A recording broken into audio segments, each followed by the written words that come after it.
Well, C-SPAN became must-see TV this year with all the drama in the House of Representatives. But even with the twists and turns, Republicans actually got things done and became the firewall against progressive lunacy. Elise Stefanik from upstate New York is part of the leadership as the GOP conference chair, one of the most powerful positions in the House, and she joins me now. It's good to have you. Great to be with you, Rob. So we just saw Sarah in Tel Aviv, and, all hell was breaking loose again. The House did pass an Israeli aid package that Biden said was an emergency, get it done quick. You split it up, which I think you should have done. And now what?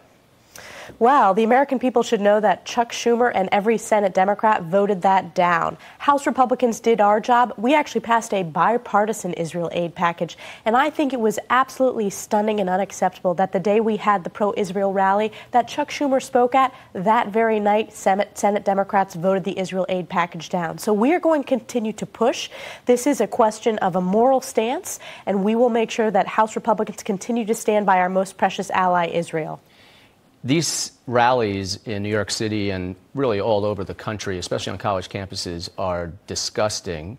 But they're dangerous, too, because these kids really have no idea what is going on and who they're supporting. Anti-Semitism is completely on the rise now around the Western world, but certainly in America. Your alma mater, Harvard, among many others, are going off the wall. You're bringing college presidents in.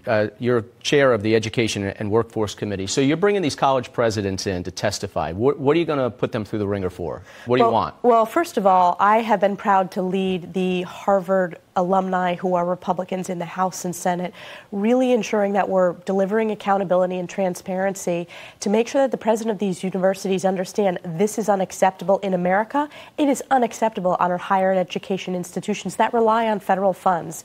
So there will be the Harvard president as well as the students who are testifying this week. And I'm going to ask very tough questions about why are they embracing pro-Hamas sympathizers? Why are they allowing Jewish students to be bullied, to be blocked from going into classrooms? This should never happen in America. It should never happen anywhere in the world.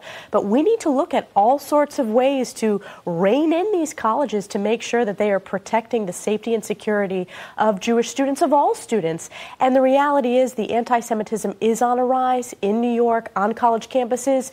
We need to make sure that we, in addition to having accountability for these college campuses, make sure that we're promoting education. So one other bill that I'm introducing is the Never Again Education Act, which promotes Holocaust education. It is bipartisan. It allows school districts to apply for grants. That's another bill that we're looking to pass out of the Education and Workforce Committee. Well, maybe they're getting mixed messages from their own government. Secretary of State Blinken suggested this week that Israel has to do a better job of protecting innocent Palestinian civilians. Watch this. The way Israel defends itself matters. It's imperative that Israel act in accordance with international humanitarian law and the laws of war, even when confronting a terrorist group that respects neither. In my meetings today with the Prime Minister and senior Israeli officials, I made clear that before Israel resumes major military operations, it must put in place humanitarian civilian protection plans that minimize further casualties of innocent Palestinians. Who's he rooting for? This administration is an abomination how they have handled this.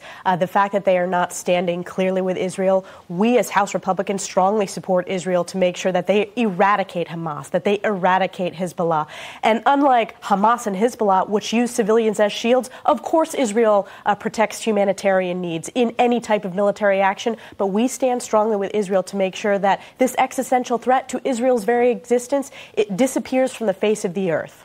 So I want to talk to you when we come back about Speaker Johnson and that whole race. You were in charge of it, so you must have had some good stories. And George Santos yesterday was expelled, and that has some big ramifications. So that and a whole bunch more when we come back with Congresswoman Elise Stefanik here on Saturday Agenda.